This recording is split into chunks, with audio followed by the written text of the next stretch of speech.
Channel నేను మీ మాధురి.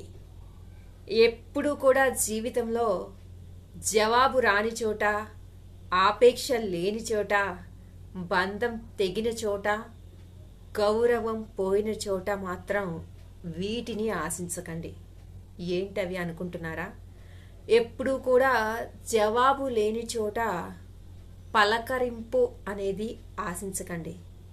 అప్పుడు ఎక్కడ లేని బాధాన్ని మనసుని తొలిచేస్తుందన్నమాట. అసలు ఎంతో ఉపద్రవం అనేది నీ మనసులో పరిగెత్తుతూ ఉంటుందన్నమాట. మనసంతా అతలాకుతలం అయిపోతుంది అనమాట. ఎందుకు చెప్పండి? అక్కడ జవాబు రాదు అని తెలిసి కూడా ఎందుకు ఈ ఆతృత చెప్పండి? నువ్వు ఎంత ఆతృత పడ్డా, నువ్వు ఎంతగా మదన పడ్డా, నిన్ను నువ్వు ఎంతగా వేదనకి గురి చేసుకున్నా కానీ అక్కడ నుంచి జవాబు రాదనమాట. అలాంటప్పుడు నిన్ను నువ్వు హింసించుకోవటం, నిన్ను నువ్వు క్షోభ పెట్టుకోవడం ఎందుకు చెప్పండి? అక్కడ జవాబు రాదు అనే విషయాన్ని మీరు ఫిక్స్ చేసుకోండి. మీ మైండ్తో, మీ మనసుకు కూడా సర్ది చెప్పుకోండి.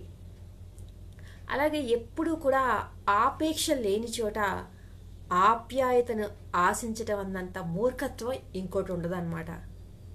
ఎందుకంటే వాళ్ళకి మన పని అయిందా, మనకి వాళ్ళు ఎంతవరకు ఉపయోగపడ్డారు అని ఒక కమర్షియల్గా ఉంటుంది అనమాట రిలేషను. అంటే అందులో ప్రేమ కానీ ఆప్యాయత కానీ అలాంటివి ఏమి ఉండవు.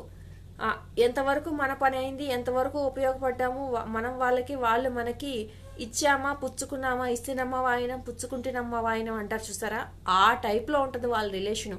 అలాంటి వాళ్ళ దగ్గర నుంచి నువ్వు ఆప్యాయంగా ఉండాలి, వాళ్ళు నాతో అనురాగంతో ఉండాలి, నాతో ప్రేమతో ఉండాలి, ఇలాంటివన్నీ ఎక్స్పెక్ట్ చేసావనుకో, వాళ్ళ మెంటాలిటీ తెలిసి కూడా నువ్వు ఎక్స్పెక్ట్ చేస్తే మూర్ఖులు ఎవరవుతారండి? మీరే అవుతారు అనమాట. వాళ్ళు బాగానే ఉంటారు, వాళ్ళకు క్లారిటీ ఉంది. ఏంటి, పక్కోడిని మనం ఎంతవరకు ఉపయోగించుకోవాలి, వాడితో ఏం చేయించుకోవాలి, వాడితో ఎంతవరకు రిలేషన్ మెయింటైన్ చేయాలన్న క్లారిటీ పక్కోడికి ఉంది. కానీ మీకు లేదనమాట. మీరు ఎమోషనల్గా ఫీల్ అయిపోయి వాళ్ళతో ఎమోషనల్ బాండింగ్ కావాలని మీరు అనుకుంటున్నారు కాబట్టి మూర్ఖులు మీరవుతారనమాట. అలాగే ఎప్పుడు కూడా బంధం తెగిపోయిందనుకోండి, ఆ బాధని కొలవాలనుకుంటే అంతకు మించిన అమాయకత్వం ఇంకోటి ఉండదు. ఎందుకంటే బంధం తెగిపోయినప్పుడు ఎలా ఉంటుందండి, మీ మనసు నుంచి అసలు జ్వాల బయటకు వస్తుంది అనమాట. అంటే అగ్ని జ్వాల లోపల రగులుతూ ఉంటాయన్నమాట.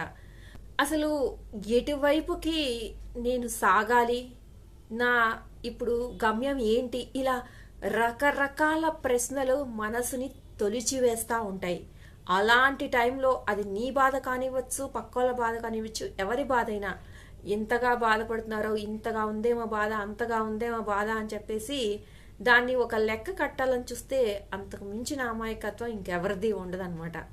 అలాగే ఎప్పుడు కూడా గౌరవం పోగొట్టుకుని మరీ నువ్వు గెలిచావంటే అసలు ఆ గెలుపు గెలిపే కాదు, అంతకు మించిన పరాజయం ఇంకోటి ఉండదన్నమాట. ఎందుకంటే ఎప్పుడూ కూడా మన గెలుపు ఒక గౌరవ పూరితంగా ఉండాలి, మన ఆత్మవిశ్వాసాన్ని ఇంకొంచెం మెరుగుపరిచేదిగా ఉండాలి. కానీ మనల్ని మనం తొక్కేసుకొని మరీ మనం గెలిచాము అంటే అది అసలు గెలిపే కాదు. అలాంటి గెలుపు కోసం ఎప్పుడూ కూడా ఎవరూ కూడా ప్రయత్నించొద్దు అనమాట. ఎందుకంటే అది మన ఆత్మవిశ్వాసాన్ని పెంచేదానికి బదులు ఇంకొంచెం తగ్గించేస్తుంది అనమాట. ఇంకా ఇంకా నువ్వు తగ్గిపోయి గెలవడానికి అలవాటు పడతావు. దానివల్ల నువ్వు ఒక 10 మందికి స్ఫూర్తి కాదు కదా, నీకు నువ్వు కూడా స్ఫూర్తిగా మిగలవన్నమాట. కాబట్టి ఎప్పుడు అలా చేయకండి. ఇదండి ఈరోజు వీడియో కనుక నచ్చితే లైక్ చేయడం మర్చిపోవద్దు. మరిన్ని ఇలాంటి వీడియోస్ కోసం వెంటనే ఛానల్ సబ్స్క్రైబ్ చేసుకొని పక్కనే ఉన్న బెల్ ఐకాన్ని ప్రెస్ చేయండి. అప్పుడే నేను పెట్టే డైలీ నోటిఫికేషన్స్ మీ దాకా వచ్చేస్తాయి.